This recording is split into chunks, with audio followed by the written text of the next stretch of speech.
Soyez vraiment tous bénis. Eh bien, bienvenue. Je vous souhaite à tous la bienvenue, à tous ceux aussi qui nous suivront sur Internet. Soyez bénis. Nous sommes heureux d'être ensemble. Nous allons commencer une nouvelle thématique ensemble. Vous voyez le titre apparaître derrière moi. Justice. Cœur et justice. Parce que, vous savez, l'église, c'est bien si on chauffe des chaises. C'est cool si on a une chouette ambiance. C'est bien si on se sent bien ensemble, si on se fait du bien, si on se bénit. Mais c'est bien, encore bien mieux, si on va bénir des autres. Si on sort de nos murs. Si au lieu de rester coincé entre 4 murs, un sol et un plafond, eh bien on va vers ceux qui sont dehors. Pas pour leur bourrer le crâne et pour essayer de les changer par nous-mêmes, mais pour aller les aimer. Pour aller les aimer là où ils sont, là pour ceux qu'ils sont. Allez les aimer, allez les rencontrer. C'est bien beau de dire nous sommes l'église du Seigneur Jésus, oh, nous on aime, oh, nous on a du rock, on est sympa. Bon voilà, il y en a qui en ont, il y en a qui en ont pas. Et puis on aime bien parce qu'on a une bonne ambiance, on a des lumières et tout, c'est super chouette. Il y en a qui en ont, qui en ont pas. Ça ne change rien tout ça. Ça ne change réellement rien. Ce qui change, c'est d'avoir un cœur différent. On peut être un groupe de gens qui se sentent bien ensemble et puis ne rien faire pour les autres, ne pas du tout aller vers eux, ne pas du tout aller les chercher. La Bible, les Écritures nous parlent de quelque chose de tout simple. Matthieu 6, 33. Recherchez, vous le voyez derrière moi, recherchez premièrement le royaume, sous-entendu de Dieu, et la justice de Dieu. Ça, c'est une phrase que Jésus va dire. Jésus va dire, recherchez ça, la justice de Dieu.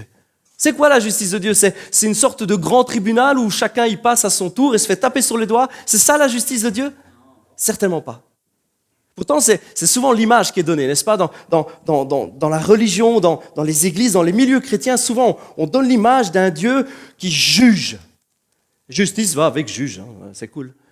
Et directement, on imagine un Dieu sévère et méchant. C'est l'image que la religion a donnée de notre Dieu.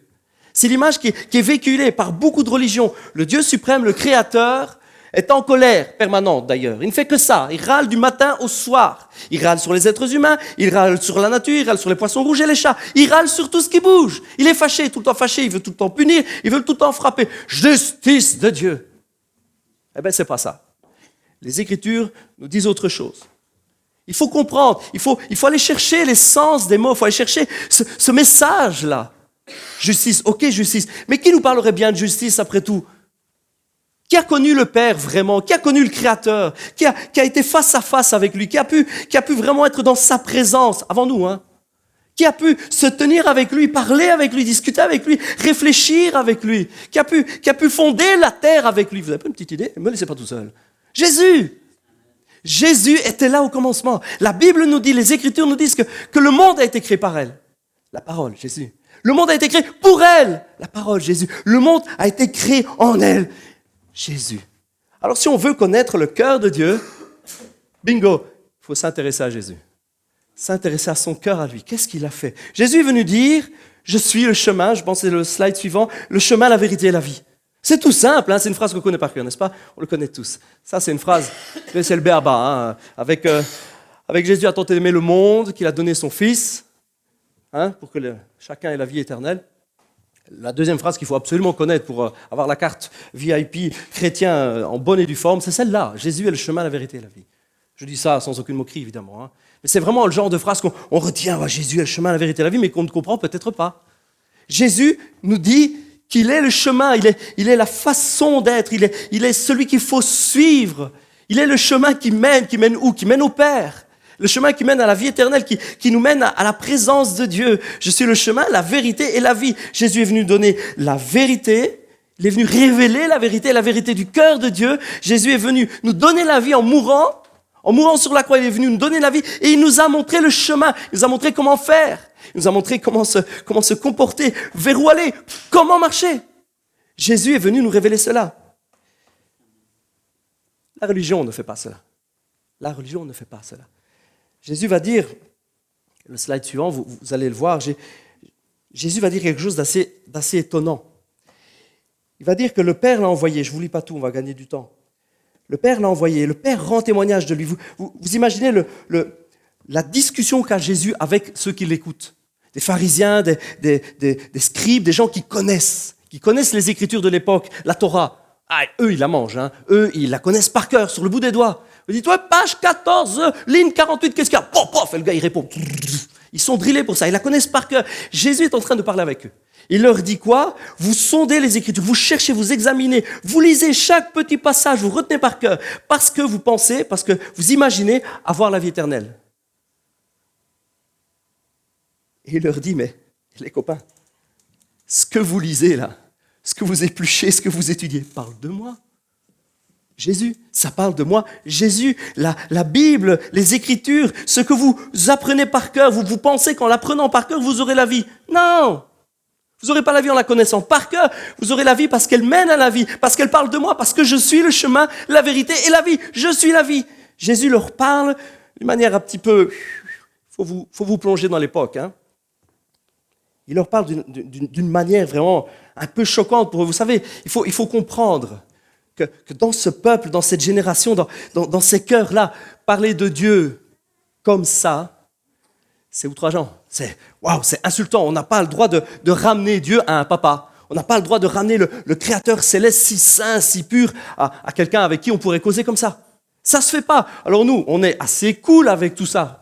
Hein, on est relativement bien, tranquille, on parle de Dieu, on lui parle, on prie. C'était pas du tout la relation qu'ils avaient. Ils n'avaient pas du tout une relation comme nous on pourrait l'avoir aujourd'hui. Ils avaient une relation très distante, une relation très, très pieuse. Ils se mettaient devant Dieu avec crainte. Ils avaient peur de leur Dieu. Ils avaient peur de cet être, de ce Créateur. Ils avaient peur parce qu'ils disaient, si je fais un faux pas, si je loupe un de ces petits passages de la loi, paf, je me fais péter les jambes. Je suis condamné, je suis jugé. Waouh, que c'est sévère. Waouh, qu'il y en a beaucoup. Waouh, qu'il y en a des versets à retenir par cœur. Alors il étudie. Dans cette mentalité-là, bien Jésus vient leur dire, je suis le chemin. Je suis la vérité, je suis la vie. Je vous mène au Père. Je vous conduis vers lui, je vous conduis vers son cœur et vers la réelle justice, le réel amour de mon Père. Je vous lis quelques passages on ne va pas les afficher, mais je vous lis quelques passages pour vous montrer que Jésus essaie de leur faire comprendre. N'avez-vous jamais lu dans les Écritures, la pierre qu'ont rejetée ceux qui bâtissaient est devenue la principale de l'angle? Voilà, il parle de lui, c'est ce qui est principal, c'est moi, je suis le fondement, je suis la base de toute chose, et vous rejetez ça. J'étais tous les jours parmi vous, autre passage, dans Marc. J'étais parmi vous, enseignant dans le temple, et vous ne m'avez pas saisi. C'est afin que les Écritures soient accomplies. Tout ce que je fais, les Écritures le disaient avant. Les Écritures parlent de moi. Commençant par Moïse et par tous les prophètes, autre passage. Il leur expliqua dans toutes les Écritures ce qui le concernait lui. Jésus est en train de passer du temps à essayer de leur faire comprendre les Écritures que vous avez parlent de moi. Je suis le chemin. Regardez à moi. Si vous voulez connaître le Père, regardez à moi. Mais c'est pas Père, c'est pas un papa, c'est un Dieu créateur tout-puissant. C'est un Dieu absolument inaccessible. C'est un Dieu qu'il faut faire tellement d'efforts pour essayer de l'approcher timidement, de pouvoir avoir une certaine bénédiction dans sa part, de pouvoir être béni. Vous comprenez le mot bénir? C'est un mot qui est purement chrétien, purement du jargon du chrétien lambda. Bénir, c'est envoyer tout ce qui est bon, parler en bien d'eux. Vous saviez ça? En fait, ça veut dire parler en bien d'eux. Bénir quelqu'un, c'est mettre le bien sur lui. On le bénit, on met du bien, on met du bonheur sur lui, on met de la bénédiction sur lui. Les chrétiens connaissent très bien ce mot, mais peut-être qu'il y a quelqu'un qui va suivre ce message par Internet et ne comprend pas ce que c'est bénir. Ça fait partie de notre langage à nous. Vous savez qu'on a vraiment un langage à nous, entre parenthèses. Si moi je vous dis, j'ai lavé ma robe dans le sang de l'agneau, vous comprenez ce que je dis?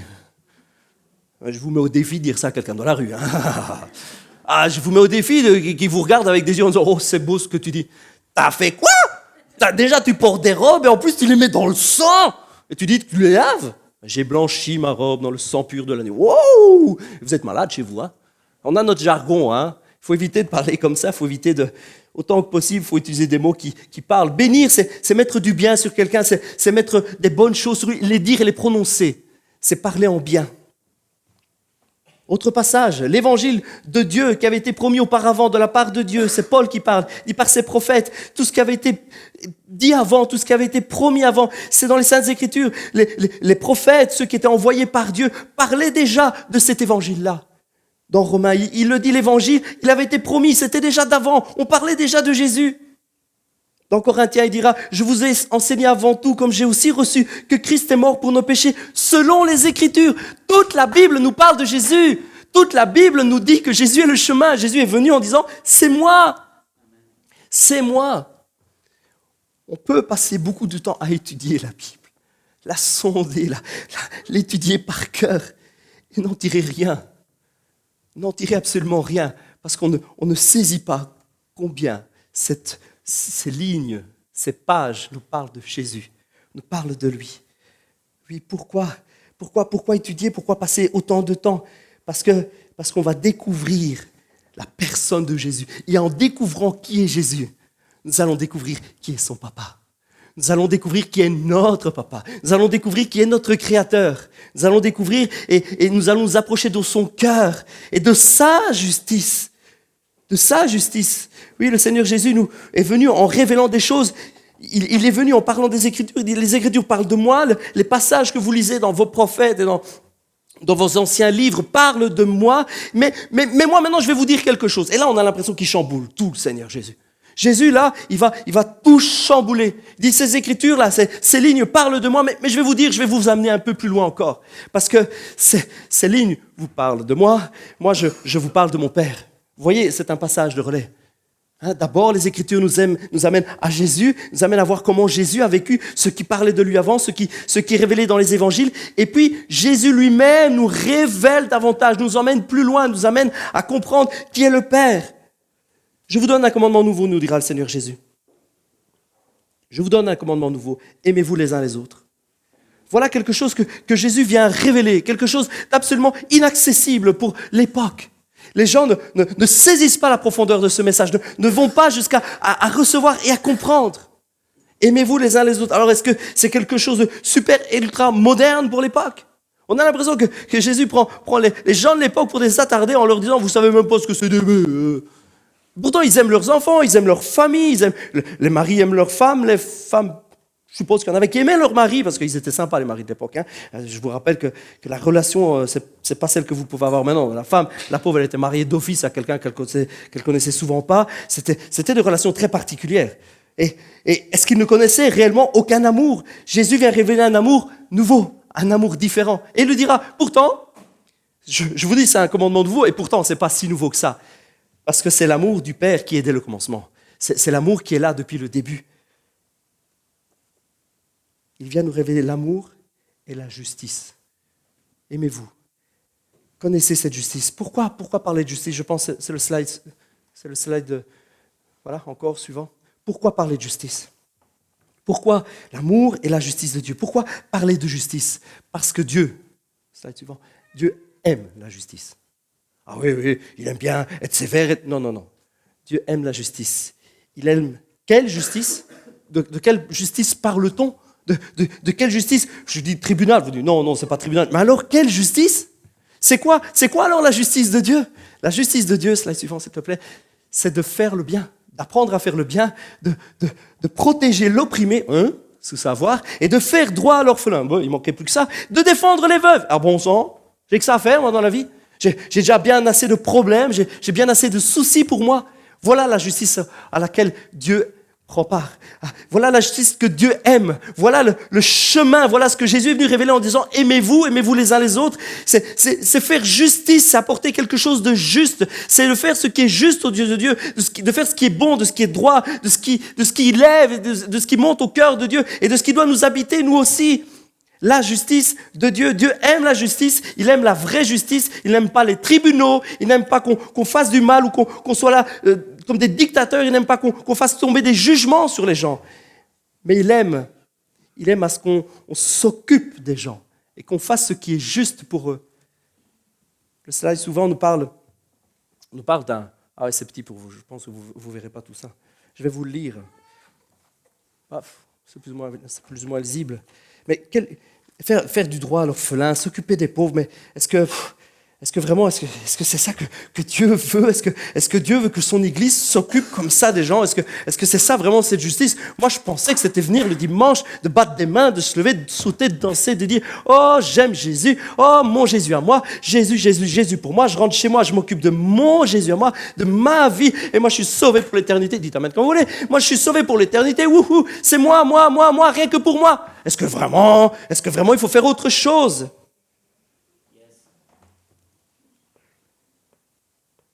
Le vrai jeûne qui me plaît, ça commence déjà bizarre. Dieu est en train de parler à un peuple qui passe son temps à étudier les lois, à faire des efforts, et leur dit le vrai jeûne. Ça commence mal pour eux. Ça veut dire que leur jeûne, il est faux, que leurs efforts, ils sont mauvais, que leurs efforts ne sont pas au bon endroit. Dit le vrai, c'est-à-dire ce que vous faites à vous, c'est pourri. C'est pourri, les copains. Ce que vous faites, c'est nul. Ce que vous faites, c'est pas mon cœur à moi. Dit le vrai jeûne. Le jeûne, c'est le fait de se priver de quelque chose qu'on a besoin pour augmenter notre intimité, notre connexion avec Dieu. C'est ça le jeûne. Pour ceux qui ne sauraient pas, le jeûne, on a souvent un jeûne de nourriture, mais ce n'est pas juste le jeûne de nourriture. C'est prendre un temps à part, c'est consacrer un temps, c'est prendre quelque chose qui nous est utile ou qu'on aime beaucoup, beaucoup, beaucoup, beaucoup, beaucoup. Vous êtes accro à la PS4, ça peut marcher avec la PS4. Si votre voisin vient de changer de couleur, dites-lui, oui, on peut être accro à la PS4. Le Seigneur peut te délivrer, mon frère, on priera après. Si vous êtes vraiment accro à quelque chose, si pour vous c'est Facebook, j'ai rien contre Facebook, on y est. Si vous n'avez pas encore eu l'occasion d'aller sur notre page, allez faire un petit like sur notre page, au passage.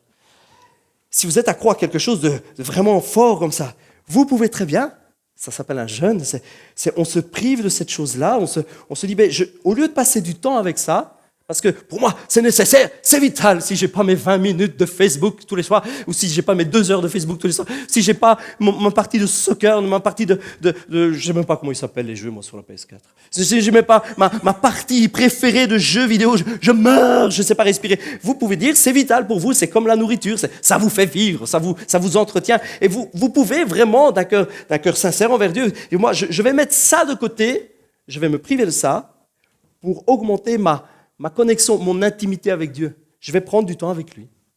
Ça s'appelle un jeûne. Et vous savez quoi? Ces gens faisaient ça à donf.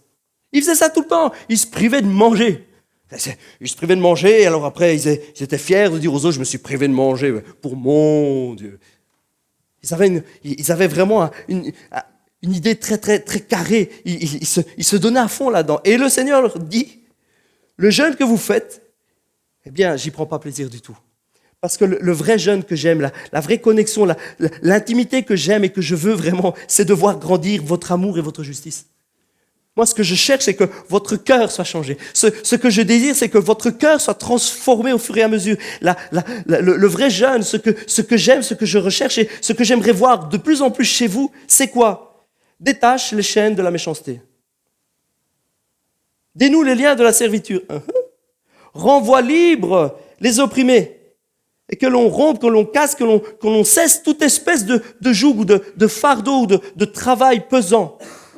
Sous-entendu sur quelqu'un. Partage ton pain avec celui qui a faim. Et fais entrer dans ta maison les malheureux sans asile. Il ne manquerait plus que ça.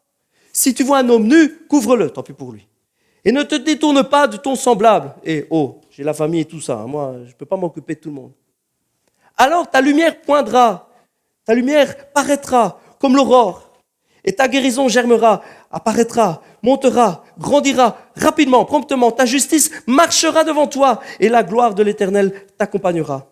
Alors tu appelleras et l'Éternel te répondra. Tu crieras et il te dira, me voici, je suis là. Si tu éloignes de toi, eh bien, tout joug, tout travail pesant, les gestes menaçants, les discours injurieux, si tu donnes ta propre subsistance à celui qui a faim, si tu rassasies l'âme indigente, ta lumière se lèvera dans l'obscurité et tes ténèbres seront comme le midi. L'Éternel sera ton guide. Il rassasiera ton âme dans les lieux arides, dans les lieux secs, dans les moments difficiles. Il redonnera de la vigueur à tes membres, il te renouvellera. Tu seras comme un jardin arrosé. Il faut comprendre que dans l'idée de l'époque, les jardins étaient vachement secs. On est dans une région aride. Comme une source dont les eaux ne tarissent pas.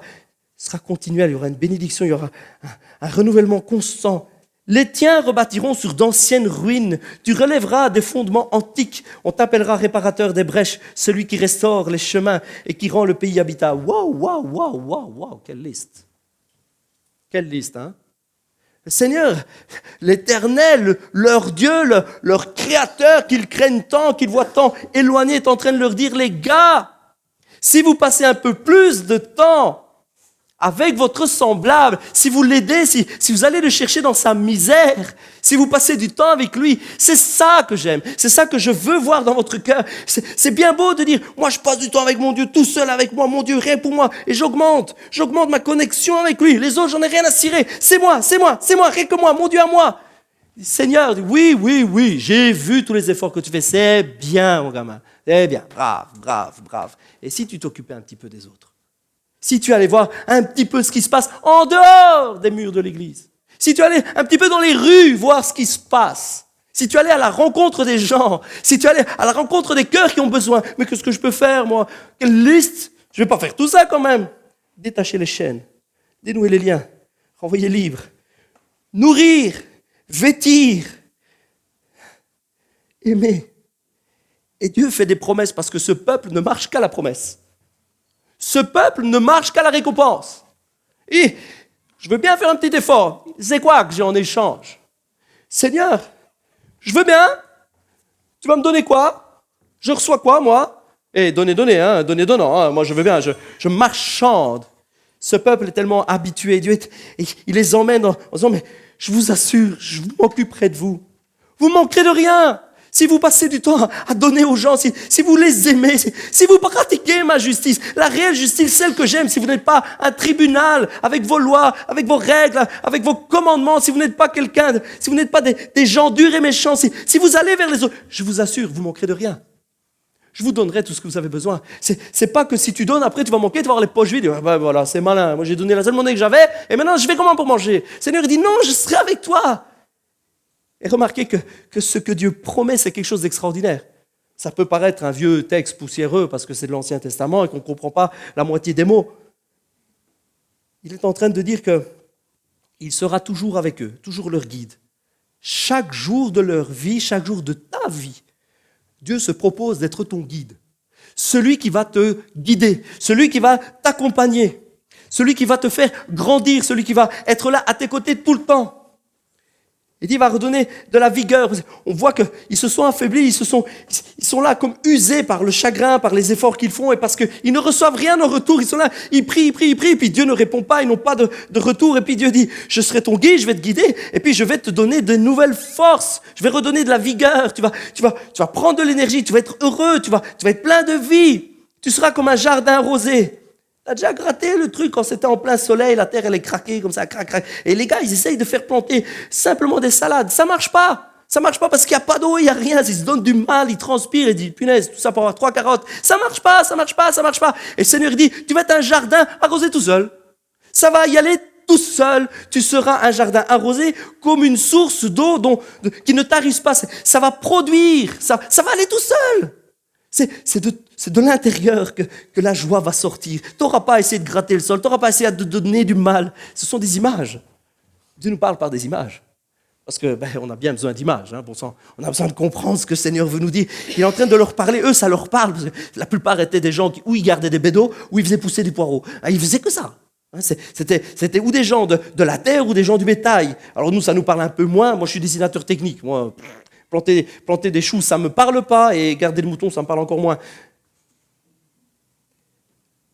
Eux, ça leur parle. Ils sont en train de dire, ok, ça va produire. Donc, aimer, avoir cette justice dans le cœur, avoir ce cœur-là, ça va produire quelque chose. Waouh! Si je me donne, j'aurai du retour, j'aurai des légumes qui vont pousser. Ouh, c'est une belle image. Ça va me nourrir, ça va me fortifier, ça va me donner d'aller de l'avant. Je vais reprendre des forces et puis, ce sera plein d'énergie. Et puis le Seigneur continue, l'Éternel, leur Dieu, leur Père, leur Créateur continue. Et là, il parle pour les générations qui arrivent, pour leurs enfants.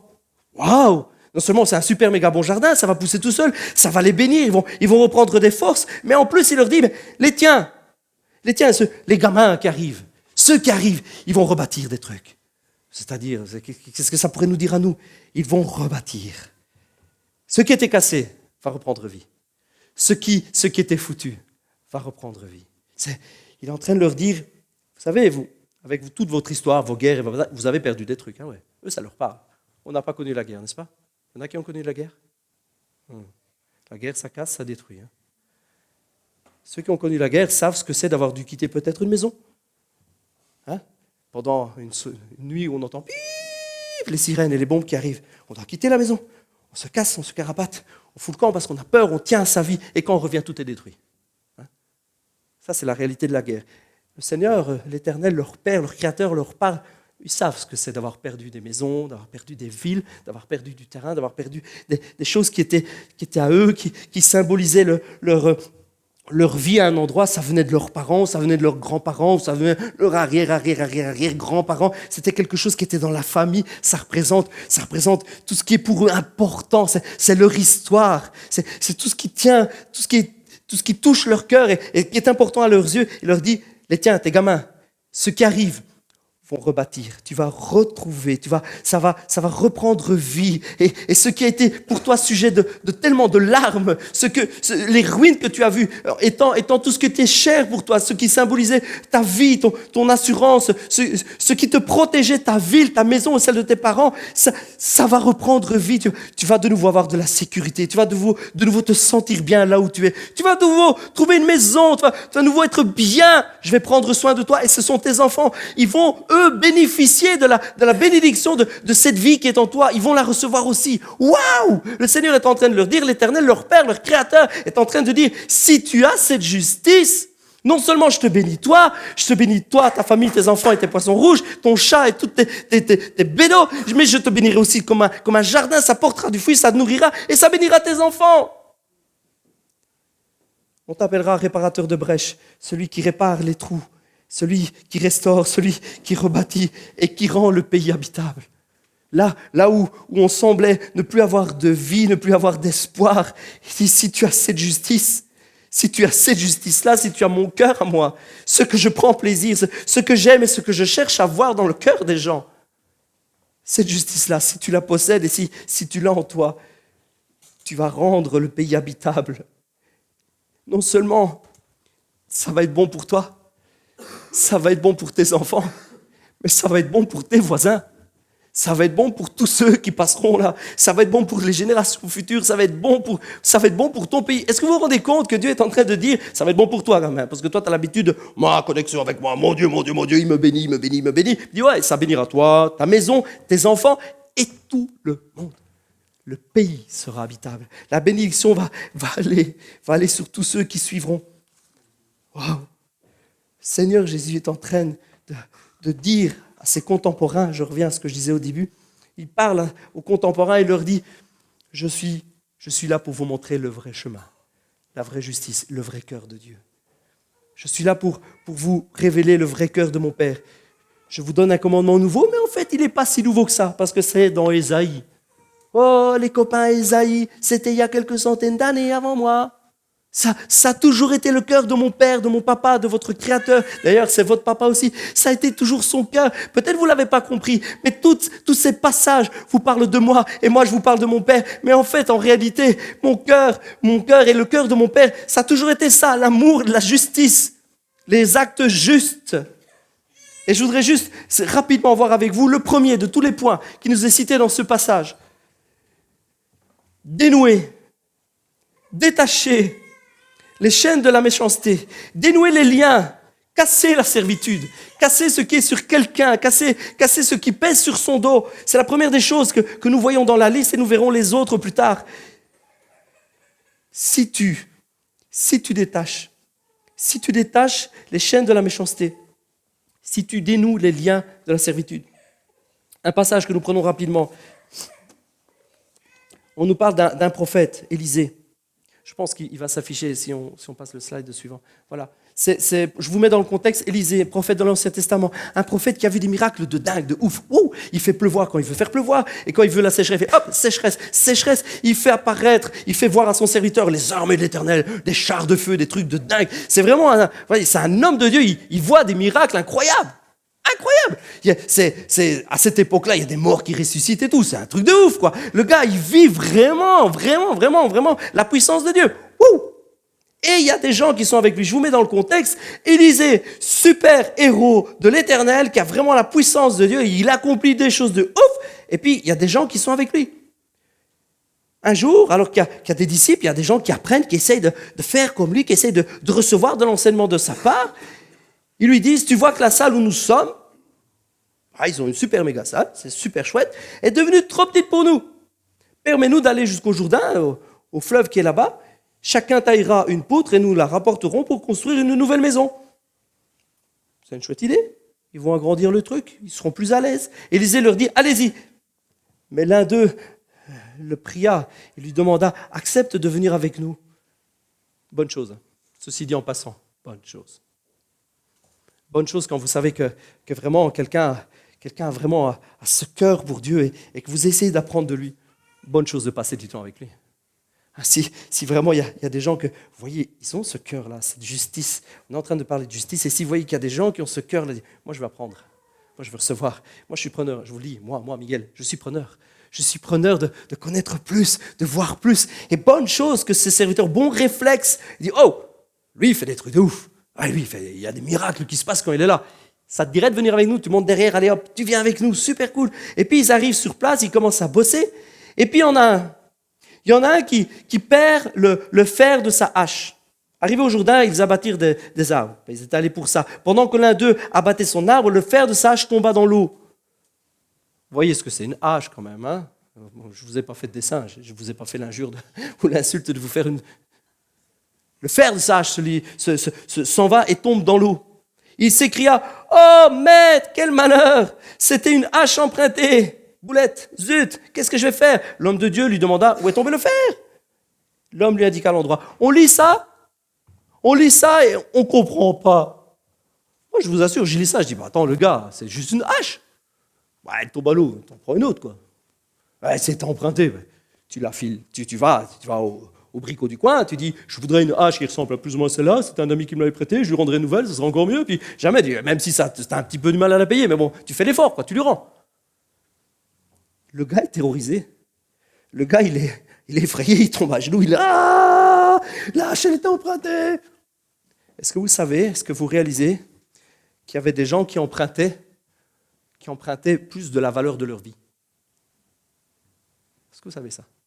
Vous dire, ouais, il exagère le frère. Là, ouais, Miguel, il a pété un câble, ça y est, chaleur, c'est les spots. Est-ce que vous savez qu'aujourd'hui, il y a des gens qui empruntent plus que la valeur de leur vie? On va regarder une petite vidéo pour essayer de comprendre comment un gars peut tomber à genoux et dire, ah, c'était emprunté. Il y a une vidéo, elle va arriver.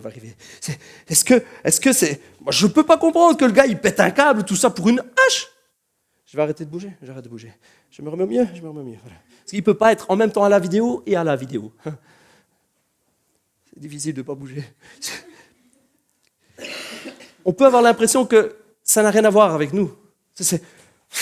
Le gars, c'est exagéré. C'est exagéré comme propos de se mettre là en plat en disant « Ah, c'est une hache, elle est empruntée. » C'est la réalité de certaines personnes aujourd'hui. Ils empruntent plus que la valeur de leur vie. Leur vie ne suffira pas à rembourser ce qu'ils empruntent. Je vous laisse regarder la vidéo.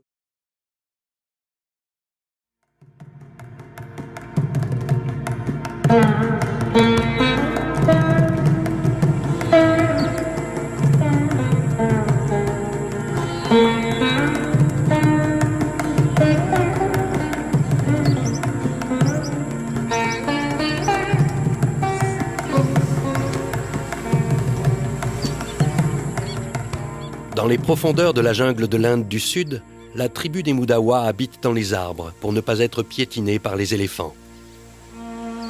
Même si leur cadre de vie semble tout à fait idyllique, sans eau et avec peu de nourriture, sans soins médicaux, avec les serpents venimeux et les morsures d'araignées, cette tribu est au seuil de l'extinction. Sans aucune éducation ni argent, de nombreuses personnes qui migrent vers les villes à partir de ces endroits retirés sont contraints d'emprunter de l'argent pour survivre. Ils se retrouvent souvent casseurs de cailloux, fabricants de briques, ou bien traités comme des esclaves dans des ateliers clandestins, pris au piège par leur endettement.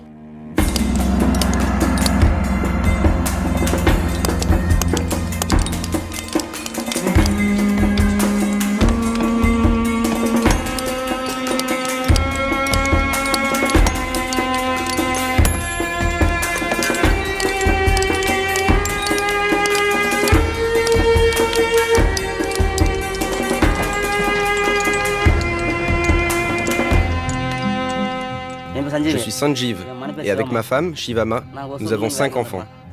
Nous venons d'Ossur, dans le Tamil Nadu. L'homme qui se rend à la carrière emprunte une forte somme auprès du propriétaire de la carrière et il reçoit un salaire de misère, 30 à 40 centimes par jour. C'est donc quasiment impossible pour lui de rembourser son emprunt. Il ne se rend pas compte qu'il s'est fait piéger. Est-ce qu'un jour vous pourrez vivre sans être endetté? Je ne serai jamais libéré de ma dette. Jamais. L'esclavage par l'endettement est l'une des conséquences les plus scandaleuses de la pauvreté. Il touche des gens comme Sanjeev et Shivama avec leur famille.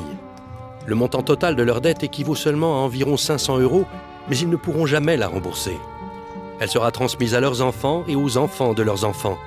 Il n'y a simplement pas moyen d'y échapper.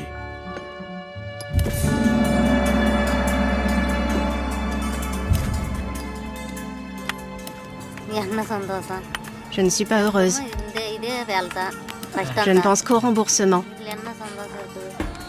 Comment puis-je être heureuse? Je n'ai aucune joie. Ma femme doit travailler à la carrière et le propriétaire n'épargne même pas nos enfants. Voilà la misère dans laquelle nous sommes.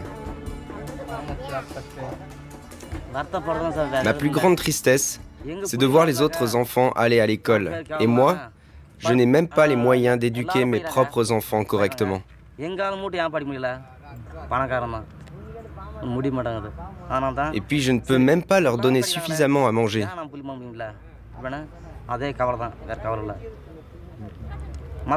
Tout est lié à la pauvreté.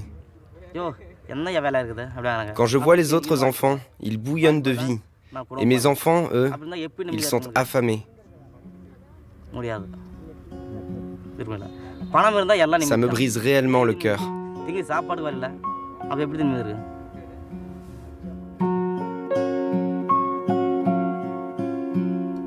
Innocence forsaken in the time it's taken me to come and say hello. Si vous pouviez demander n'importe quoi à Dieu, que demanderiez-vous? Des bonbons. Cycle, un vélo. Je veux que tout le monde soit heureux. J'ai des rêves, mais ils ne se réaliseront jamais. Alors, autant ne pas en avoir. Dreaming of a way to stay, a way to stay.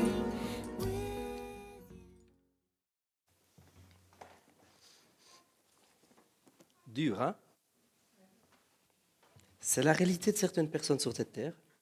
Comme ce petit gars qui se retrouve avec sa hache, en ayant perdu ce qu'il a emprunté, en disant « Bon sang, je vais faire comment pour rentrer, pouvoir dire à maman, aux enfants, que c'est foutu.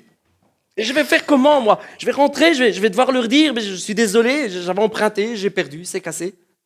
Papa a fait une erreur, papa a perdu. » Imaginez l'angoisse d'une personne comme celle-là. Imaginez, je ne suis pas en train d'essayer de vous attendrir avec une vidéo, c'est pas ça. Je voulais vraiment vous faire comprendre, réaliser que ça existe encore aujourd'hui. Il y a encore des gens comme ça aujourd'hui, qui empruntent plus que leur vie. Et puis, cet homme, il est là, au bord du désespoir. Est-ce qu'il y a quelqu'un qui va se lever pour lui?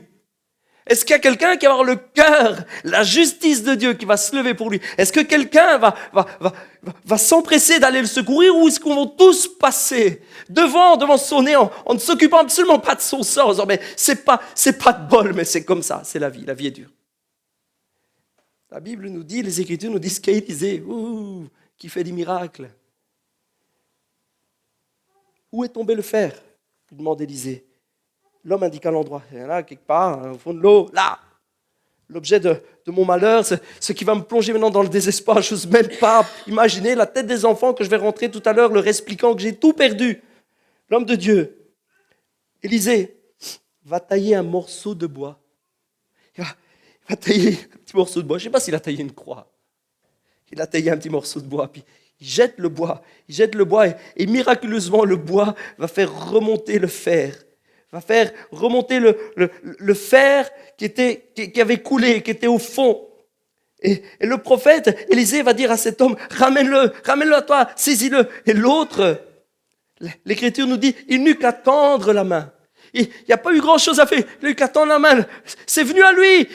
Élisée, cet homme de Dieu, cet homme qui a le cœur à la justice, il est vraiment rempli de Dieu. Il a le cœur de Dieu en lui. Et il jette un bout de bois, il fait juste un geste, il vient au secours de ce gars-là. Le fer remonte, revient. Il dit, voilà, tends la main maintenant.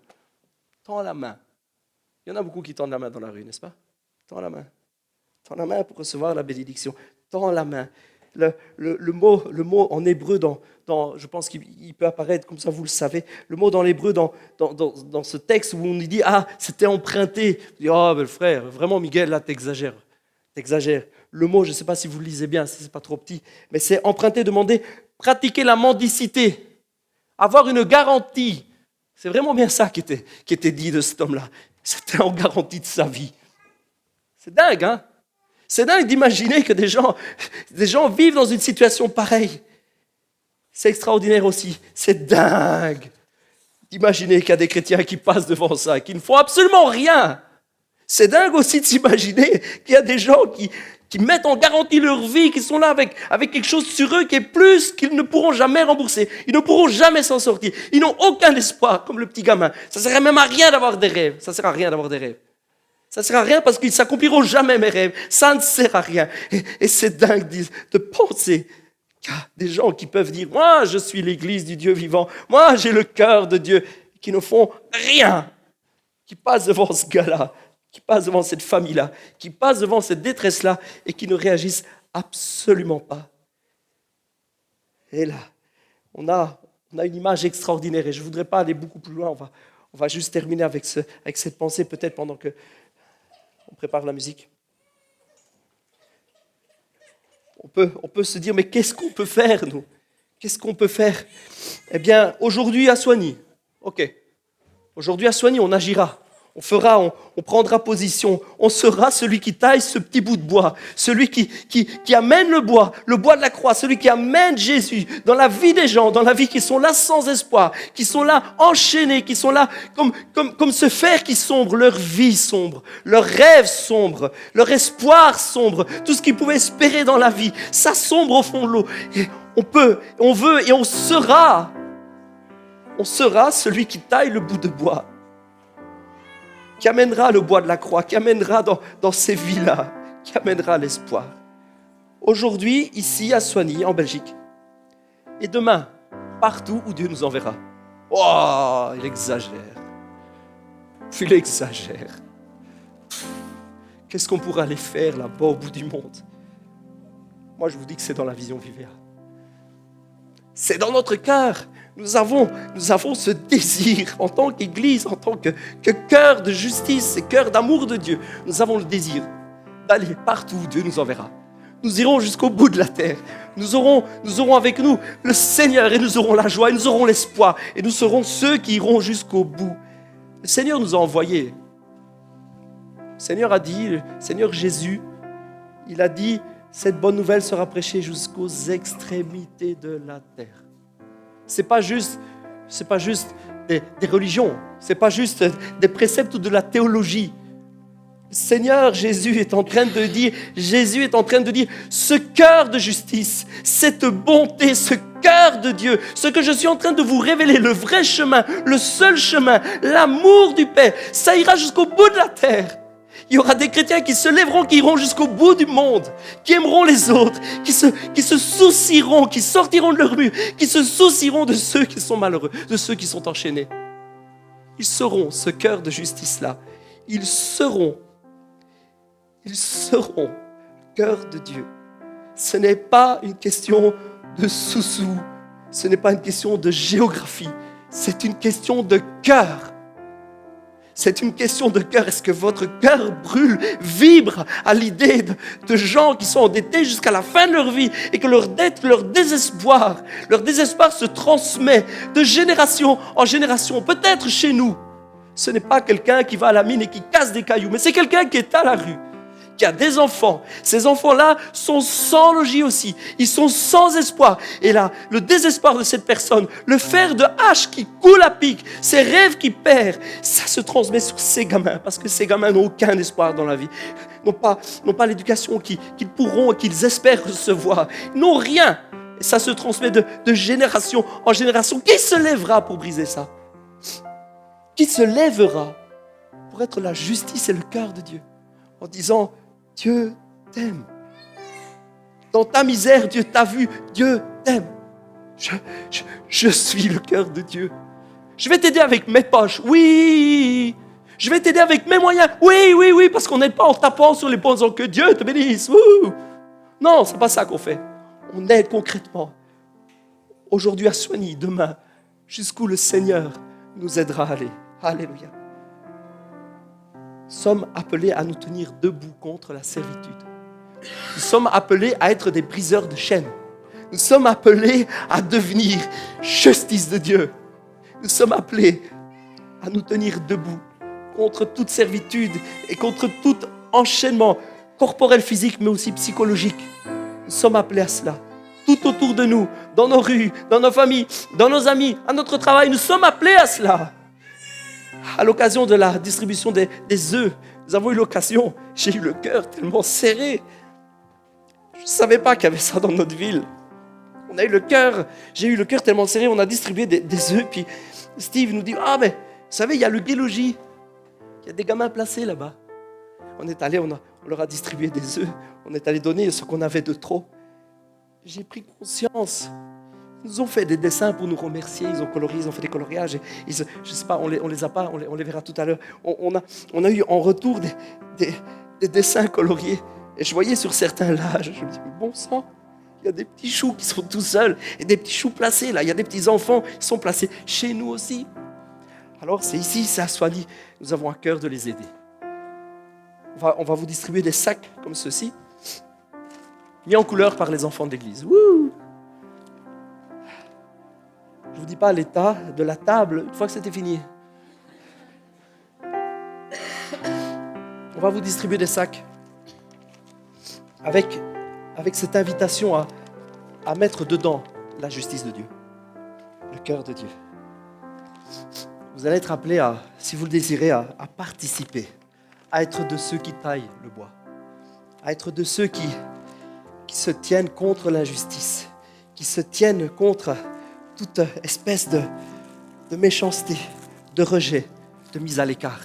Vous êtes appelés, nous sommes appelés, je suis appelé à mettre dedans le cœur de Dieu, la justice de Dieu. Alors, je pense qu'il y a dedans une liste. Vous verrez que dans chaque sac, il y a une liste avec les besoins rencontrés. Je vous parle du Gué-Logis parce que j'ai été très ému de voir qu'il y avait des enfants abandonnés tout près de chez nous. Mais il y a tellement autre chose à faire. Si on passe les slides suivants, excusez-moi. Dites, ouais, c'est pas chez nous ça. On peut passer l'image suivante. Non, c'est pas chez nous ça. L'image suivante. Vous reconnaissez cette gare? C'est en Belgique. C'est chez nous. Ouais, c'est chez nous. La pauvreté, vous tapez pauvreté en Belgique sur Google, vous trouvez ça. C'est chez nous. Alors, c'est non seulement pour le Gué-Logis, mais ce sera aussi pour pour tous ceux que nous allons rencontrer. Et nous avons le cœur d'aller les chercher. Nous avons le cœur de quitter nos 4 murs, d'aller à leur rencontre. Et vous allez trouver dans ces sacs que nous allons vous donner, sans aucune obligation, mais avec une invitation vraiment forte de l'Esprit de Dieu et de ce que le Seigneur mettra sur votre cœur, vous allez trouver des exemples. Et vous allez voir qu'il y a une demande particulière pour le gué-logis. Ce sont des enfants placés jusqu'à 18 ans. Où on dit, voilà, ils ont besoin. C'est des choses tellement simples pour nous. Hein? Ah, moi, un fer de hache, qu'est-ce que ça peut être un fer de hache? Mais pour certains, c'est vraiment vital.